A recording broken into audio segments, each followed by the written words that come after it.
Yes start. आदरणीय साथियों, कई सरपंच निर्विरोध चुने गए। अनेक चुनाव के बाद जीतकर सरपंच बने।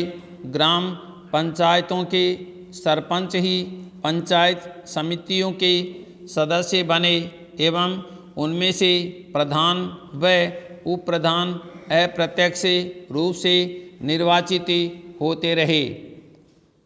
सब पंचायत समितियों के प्रधान सांसद व विधानसभा सदस्य जिला परिषद के सदस्य बनते रहे।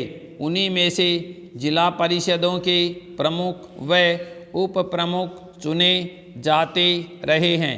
न केवल राजस्थान राज्य में ही अपितु देश के अधिकांश राज्यों में पंचायती राज व्यवस्था की स्थापना के आरंभ के वर्षों में इन संस्थाओं ने ग्रामीण विकास की दिशा में अच्छे परिणाम दिए, लेकिन कुछ वर्षों बाद किन्हीं कारणों की वजह से पंचायती राज संस्थाएं अपने सौंपे गए उत्तरदायित्व को सही ढंग से निष्पादित करने में असमर्थ दिखाई देने लगी, अर्थात ये संस्थाएं अपेक्षित परिणाम देने में असफल रही।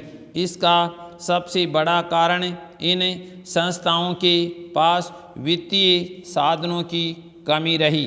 साथ ही अधिकांश राज्य सरकारों ने पंचायती राज संस्थाओं के चुनाव में भी अधिक रुचि नहीं ली।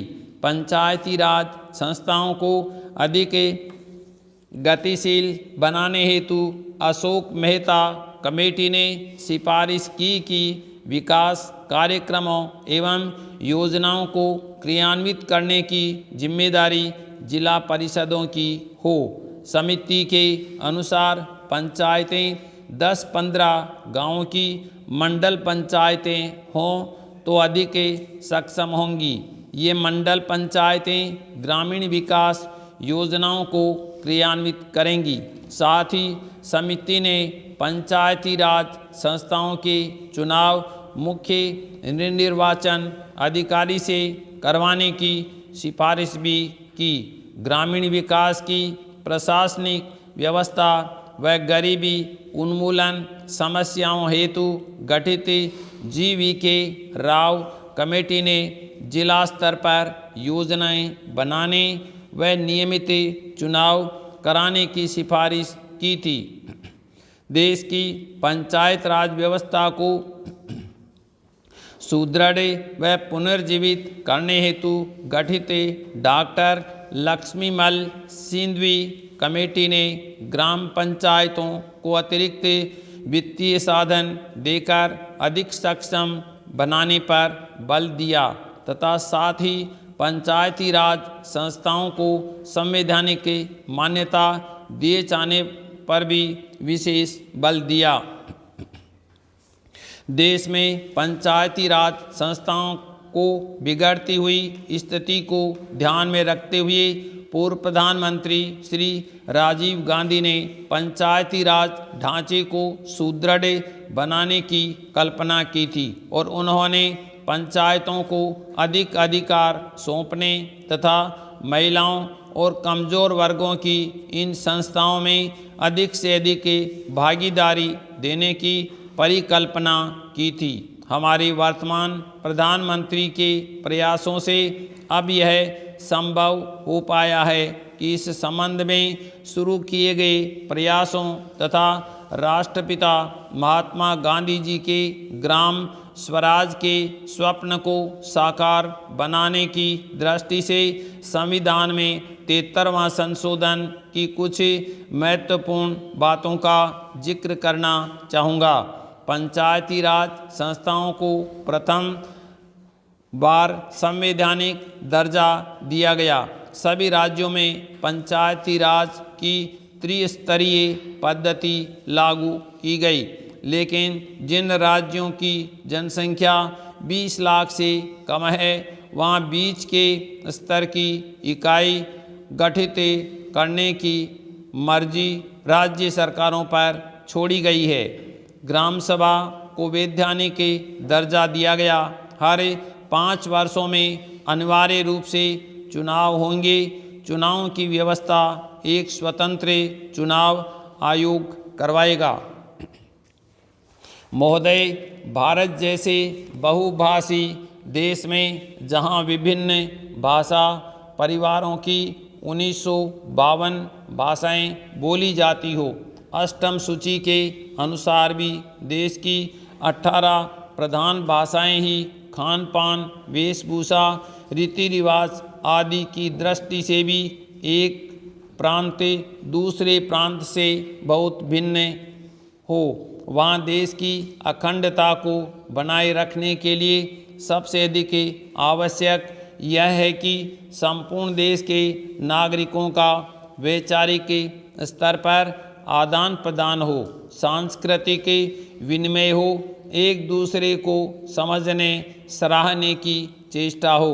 जहाँ संपूर्ण देश की भाषा एक हो, वहाँ तो शायद उस एक राष्ट्र भाषा से ये संभव भी हो सके, किंतु भारत जैसे विशाल तथा विभिन्न संस्कृतियाँ और विविध भाषाओं वाले देश में अनुवाद ही सबसे सशक्त माध्यम है, जो संपूर्ण देश की एक सूत्र में बांधे रखने में सहायक हो सकता है।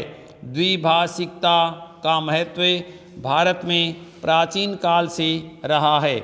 आज भी भारतीय जनसंख्या के सांख्यिकीय आंकड़े ये बताते हैं कि भारत में द्विभाषियों का प्रतिशत काफ़ी ऊंचा है।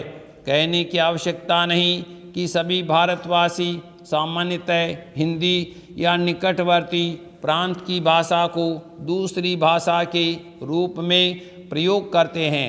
अहिंदी भाषियों के मध्य हिंदी का प्रचार शिक्षा, व्यवसाय, जनसंचार, फिल्में आदि कई कारणों से हुआ। द्विभाषिकता का महत्व रोजी रोटी तथा आत्मविकास या आत्म प्रचार से बढ़ता है। यह द्विभाषिकता अनुवाद की मूल भित्ति है। एक व्यक्ति अपने भावों व विचारों को दूसरे तक पहुंचा सके तथा दूसरे की बात स्वयं समझ सके, इसलिए वह 2 या अधिक भाषाएं सीखता है। ये व्यावहारिक सत्य है कि जो व्यक्ति जितनी अधिक भाषाएं जानता है वह उतना ही बहुज्ञ है, क्योंकि भाषा के सहारे उसका परिचय क्षेत्र तो बढ़ता ही है, वह विभिन्न भाषी के संस्कृतियों से भी परिचित होता है। देश चाहे भौगोलिक दृष्टि से छोटा हो या बड़ा, शक्तिशाली हो या निर्बल, धनी हो या निर्धन, संश्लिष्ट अंतर्राष्ट्रीय राजनीतिक स्थिति को समझने के लिए दूसरे देशों को साहित्यिक, दार्शनिक, वैज्ञानिक स्थिति को समझने तथा उनसे लाभ उठाने के लिए उसे अनुवाद का सहारा लेना पड़ता है। सभी विकसित देशों में इसीलिए अनुवाद का बड़ा महत्व है। अनुवाद संबंधी बड़े बड़े संस्थान हैं तथा बड़े सुनियोजित ढंग से अनुवाद कार्य होता है। मैं आपको यूरोप के एक छोटे से देश बल्गारिया का उदाहरण देता हूँ। बल्गारिया की जनसंख्या 40 लाख है।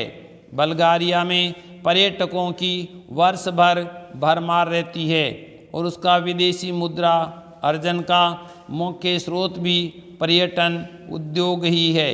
विश्व के अनेक देशों के पर्यटक वहाँ आते हैं, जिनमें बल्गारिया भाषा जानने वालों की संख्या नहीं के बराबर ही होती है। इन पर्यटकों की सुख सुविधा के लिए तथा उन्हें भाषा की कठिनाई न हो, इसलिए द्विभाषियों की जो यूरोप की विभिन्न भाषाएं जानते हों आवश्यकता होती है। इसके लिए विश्वविद्यालयों में नियमित रूप से युवक युवतियाँ विदेशी भाषाएं सीखते हैं और दुभाषी का काम करते हैं। विराम।